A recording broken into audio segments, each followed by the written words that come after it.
Kuna siri nzito ambazo zimezikwa katika ardhi ya ulimwengu huu, siri ambazo binadamu wa kawaida hapaswi kuzijua. Na unapoamua kufukua makaburi ya siri hizo, jiandae na kukutana na mizimu iliyolala. Hii ni simulizi ya kijiji kilichosahaulika, kijiji cha wachawi. Hebu vuta picha. Unaishi maisha mazuri, unakula unachotaka, unalala mahali pazuri, lakini moyoni mwako kuna shimo kubwa ambalo haliwezi kuzibwa na pesa wala utajiri. Shimo la kutokuwa na wazazi. Na sio kama wamekufa, hapana, unaambiwa wapo, lakini hauruhusiwi kuwaona.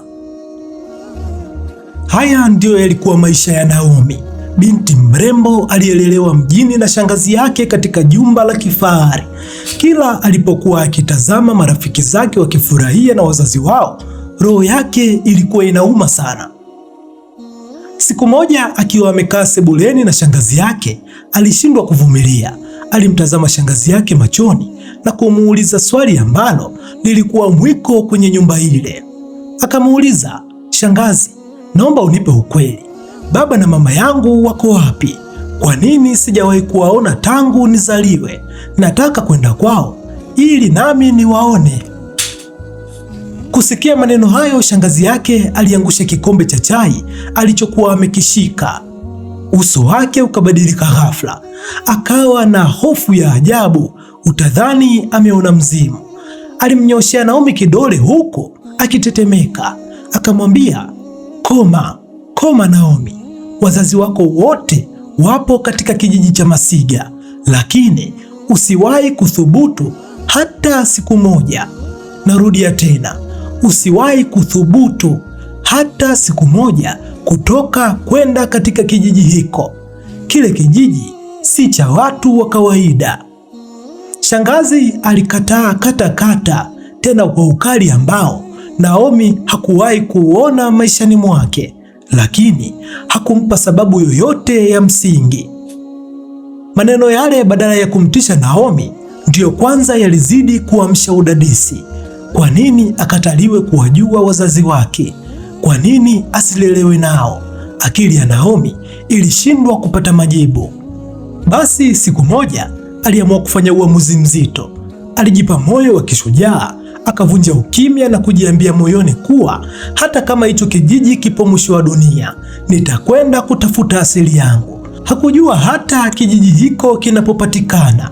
Alianza kuulizia kwa wazee ili kujua ni wapi kijiji hiko kinapatikana. Mpaka siku moja alipoambiwa na mzee mchuuzi kuwa kijiji cha Masiga kipo mkoa wa Rukwa. Lakini mzee yule alimwonya kwa sauti ya kunong'ona binti yule. Akamwambia, "Binti yangu, Masiga ni kijiji cha giza. Hakuna mtu wa kawaida anayeruhusiwa kwenda huko bila idhini ya wazee wa kijiji hiko. Ukienda huko utajitafutia kifo chako mwenyewe." Naomi alicheka kimoyomoyo. Kwake yeye, akiwa mtoto wa mjini aliyeelimika, aliona hizo ni hadithi za kufikirika na kutishana tu. Hakujua honyo hilo hata kidogo. Akaona huenda ni kawaida tu kuwa vijiji vingi vinaogopeka. Basi siku moja usiku wa manane, akiwa amefunga mkoba wake mdogo wa nguo bila kumwambia shangazi yake wala mtu yoyote yule, Naomi alitoroka nyumbani na kuanza safari ndefu kuelekea kusikojulikana. Aliposafiri na kufika mkoa wa Rukwa, hali ilianza kubadilika ghafla. Alipokaribia njia ya kuelekea Masiga, alisimama pembeni ya barabara kuu akiomba msaada wa usafiri. Lakini jambo la kushangaza, kila gari iliyosimama, dereva aliposikia neno Masiga alibadilika sura na kuondoa gari kwa kasi. Utadhani amesikia jina la mashetani. Bodaboda waliokuwepo kijiweni waliacha pikipiki zao na kumkimbia. Mmoja wa madereva bodaboda akiwa anatetemeka kwa uoga alimwambia, "Dada, kule siko tunakokwenda. Hata unipe milioni 10, sipeleki pikipiki yangu Masiga." Kiufupi, kule sio pazuri. Wote waliopaogopa walikuwa wanapajua vizuri katika kijiji hicho, kijiji ambacho kilisahaulika. Kwa kuwa Naomi alikuwa ameshaamua, hakurudi nyuma. Alifunga kamba za viatu vyake vizuri, akabeba mkoba wake mgongoni na kufunga safari kwa miguu, lengo lake likiwa ni moja tu, kufika kwa wazazi wake bila uoga wala shaka. Alipata furaha na faraja moyoni kuwa mwishowe, baada ya miaka yote hii ya upweke, leo ataenda kukutana na wazazi wake, baba na mama yake. Japo hakuwahi kuwaona hata pichani, alijua kuwa kwa kutumia jina la baba yake la ukoo angeweza kuwapata kwa urahisi. Alitembea kwa takribani masaa 3 mfululizo akiwa njiani, lakini hakukuta dalili yoyote ya uwepo wa kijiji. Hakukuwa na mfuatano wa nyumba, hakukuwa na mbwa anayebweka, hakukuwa na sauti ya mtoto anayelia, hakukuwa na ukimya wa kawaida. Ukimya ulikuwa ni wa kutisha unaopasua masikio. Hivi umeshawahi kupita njia ambayo hausikii mlio wowote ule wa mdudu yeyote yule, hata ndege kuruka angani hawaonekani? Basi hiyo ndiyo njia ya kuelekea katika kijiji cha Masiga. Lakini baada ya muda kupita, akiwa amechoka hoi, akaanza kuona vijumba vya udongo vikijitokeza mbele yake. Kijiji. Hatimaye amefika Masiga. Lakini alipoingia tu alishtuka. Kijiji kile kilikuwa kimya kuliko kawaida, yani kimya kuliko makaburini. Ni kama hakuna kiumbe hai aliyeishi pale. Alipita mtaa kwa mtaa, akiona nyumba nyingi za udongo ambazo zimeezekwa majani ya ajabu. Milango ipo wazi, lakini hakuna mtu ndani yake. Majivu ya moto kwenye mafiga yakiwa ya moto. Hofu ilianza kumuingia taratibu. Sio kawaida kabisa kukuta kijiji kizima cha Kiafrika kikiwa kimya na kisiwe na watu mchana kabisa. Yaani mchana kweupe, unaingia Dar es Salaam haukuti hata mtu mmoja. Aliendelea kutembea kwa tahadhari, mapigo yake ya moyo yakianza kwenda mbio. Ghafla akakutana na msichana mmoja akiwa amebeba mtungi wa maji. Naomi alishusha pumzi yake ya faraja, akamsogelea haraka na kumuuliza. Akamwambia, samahani dada, hivi unafahamu ukoo wa Kitiba hapa kijijini? Imaji, katika kijiji amemuona mwanadada mmoja tu na akamuuliza swali kuhusu ukoo wake. Dada yule kusikia hilo jina alishtuka kwa nguvu kiasi kwamba aliruka nyuma. Mtungi aliyokuwa ameubeba ulidondoka chini na kupasuka vipande. Maji yakamwagika yote. Msichana yule alimkodolea macho Naomi kwa uoga, utadhani ameona kifo chenyewe kimesimama mbele yake. Kwa sauti ya kutetemeka akamuuliza, wewe ni nani? Hapo Naomi akijaribu kuweka tabasamu la lazima akajieleza kwa ufupi, akasema, mimi naitwa Naomi Isa Kitiba, nimetoka mjini, nimekuja kutafuta wazazi wangu, nimeambiwa kuwa wanaishi hapa Masiga. Bila hata kusema neno moja, yule msichana alimshika Naomi mkono kwa nguvu kama chuma na kuanza kumvuta kwa kasi kumpeleka asipopajua. Naomi alishangaa sana kuvutwa vile, lakini kwa kuwa alikuwa mgeni akadhani huenda binti huyo anapajua anapotaka kwenda na anataka kumsaidia. Basi akawa anamfuata nyuma haraka haraka, huku akianza kupata tabasamu hafifu la matumaini ya kuwaona wazazi wake muda mfupi ujao. Naomi alianza kuhadaika mapema mno kwa binti huyo.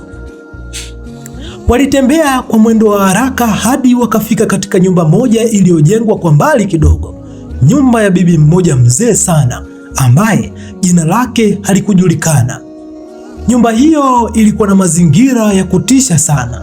Yule binti akiwa anapumua kwa nguvu, alianza kuongea na yule bibi kwa kilugha fulani kigumu sana kisichoeleweka, lugha iliyosikika kama minong'ono ya kutisha tu. Hapo hapo yule bibi aliacha alichokuwa anakifanya, akainua kichwa chake taratibu na kumwangalia Naomi kwa macho makali yenye rangi ya njano. Bila kusema chochote, bibi yule aligeuka, akachukua kikombe cha asili kilichotengenezwa na kibuyu, akachota maji meusi yaliyonuka harufu ya ajabu kutoka kwenye mtungi mdogo na kumpa Naomi. Kwa sauti nzito yenye mikwaruzo akamwambia neno moja tu, binti, nawa haya maji usoni. Naomi alishangaa sana. Kwa nini anawe usoni maji ambayo hata hayajui yametokea wapi? Lakini akiwa katika mazingira ya ugeni yasiyoeleweka hakujali. Alichukua kile kibuyu na kunawa usoni kama alivyoambiwa. Lakini ghafla alipomaliza tu kunawa na kufumbua macho yake, alipigwa na butwaa. Butwaa ambayo hata isahau maishani mwake. Alishangaa kuona watu wengi sana wamemzunguka uwanja wa mbele wa nyumba ya yule bibi, uwanja ambao mwanzoni alipofika ulikuwa mweupe mtupu, hauna watu kabisa, lakini sasa ulikuwa umefurika wanakijiji. Umeelewa hapo eh? Ni kwamba alipokuja hakukuta watu, ila baada tu ya kunawa yale maji alianza kuona watu wamemzunguka, ni kama wanakijiji kizima wamemzunguka. Kitu cha kutisha zaidi, watu wote hao walikuwa wamevaa kaniki tupu, kaniki nyeusi na kaniki nyekundu kama damu. Miili yao ilikuwa na michoro ya kutisha ya rangi nyeupe, michoro ya kichawi iliyopishana. Kumbe siri nzito katika kijiji cha Masiga ilikuwa ni hii: wageni walipokuwa wakifika, macho yao yalipofushwa kiimani. Hawakuweza kuona mtu yoyote mpaka watakapopewa maji hayo ya dawa na mganga ili waone usoni. Swali ambalo wenyeji walikuwa wanajiuliza, ilikuwaje Naomi amuone yule binti wa mtungi akiwa njiani na kumuona huyu bibi mganga kabla hata hajanawa maji? Hilo lilikuwa jambo lisilowezekana kabisa.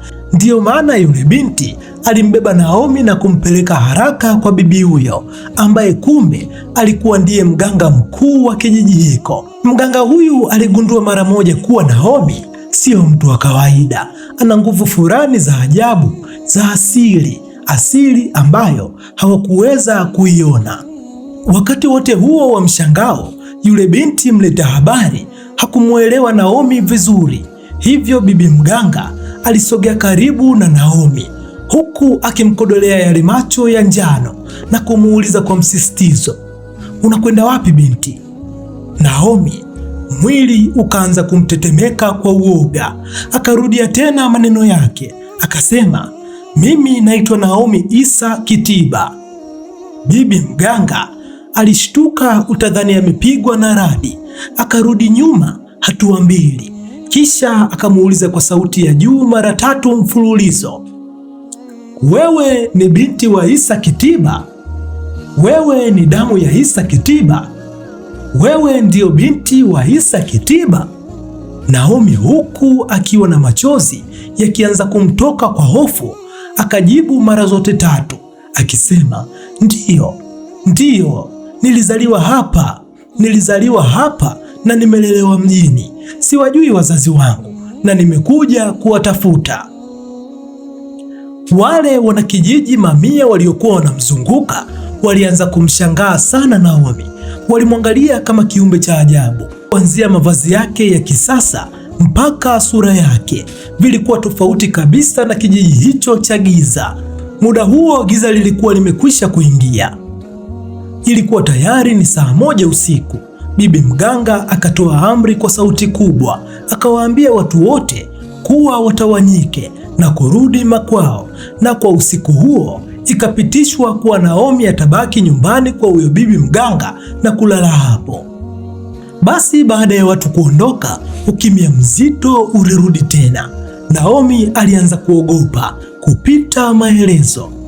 Akili yake ikaanza kufanya kazi kwa kasi ya ajabu.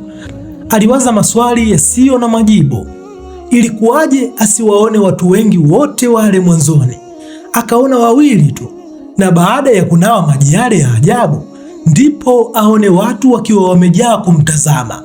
Je, Wakati anatembea njiani akiwa peke yake haoni mtu, kumbe walikuwa wakimuona na kumfuata kimya kimya. Akili yake ilimwambia wazi kuwa sasa ameingia katika mtego wa kifo, katika hatari kubwa ambayo hawezi kukimbia. Lakini asilimia ndogo ya moyo wake ilibaki ikataka kujua, je, amefika kwa wazazi wake au la? Tangu muda huo yule bibi mganga hakuongea naye tena hata neno moja. Alikuwa akimpa ishara tu za mikono, akimuonyesha chakula, akimuonyesha mahali pa kulala chini kwenye mkeka. Ukweli, usiku huo Naomi hakutia chakula chochote mdomoni. Yeye alikuwa na uoga wa kibinadamu, uoga ambao uliingia hadi katika mifupa yake.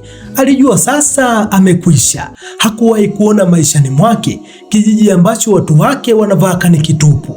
Tena kaniki zenyewe ni zile za rangi ya kichawi kabisa, nyekundu na nyeusi. Alichanganyikiwa akili. Usiku kucha alikuwa akiomba Mungu kwa nguvu zake zote, akitamani kukucha salama bila kukutwa na jambo baya lolote usiku ule. Hatimaye maombi yake yakajibiwa. Palikucha. Asubuhi sana ilipofika saa 12 kamili, bibi yule mganga alimfuata Naomi na kumwelekeza atoke nje. Kisha akamwelekeza kwa maneno makali, akamwambia, kuanzia sasa hauruhusiwi kuongea na mtu yoyote utakayepishana naye njiani mpaka tutakapofika katika ukoo wako. Naomi alifurahi kimoyomoyo, angalau ataenda kuwaona wazazi wake, lakini hofu nzito bado ilimjaa kifuani mwake. Alikuwa akijiuliza maswali mengi yasiyokuwa na majibu. Basi safari ikaanza. Wakakata vichochoro mbalimbali vya kijiji hicho cha kutisha.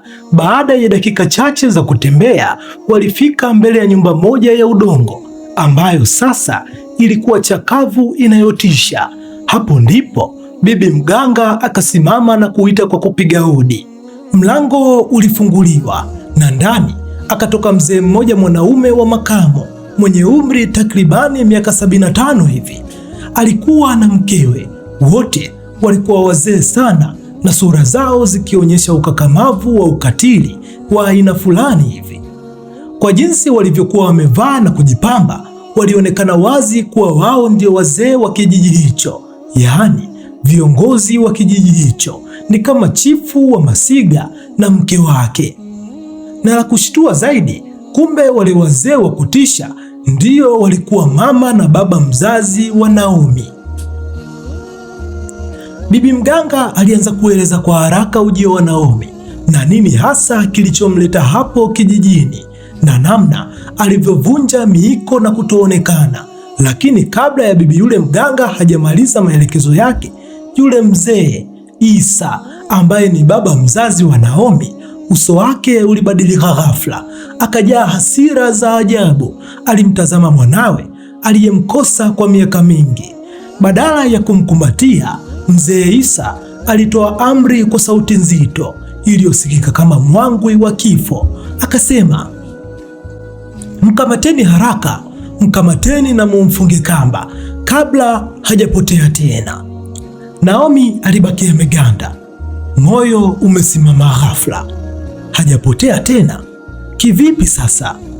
Maneno yale yalimaanisha kuwa inaonekana Naomi aliwahi kupotea hapo zamani sana kijijini hapo, na walikuwa wakimtafuta mfululizo. Sasa wamempata, walimhitaji. Kwa nini? Kwa nini baba mzazi aamuru mwanaye afungwe kamba mara tu alipomwona, eti asipotee tena? Ni nini siri ya laana ya ukoo wa Kitiba? Siri hii utaipata katika mwendelezo wa simulizi hii. Hii inaitwa Kijiji cha Wachawi na mimi ni msimulizi wako, naitwa Dingo OG na hii ni Story Times.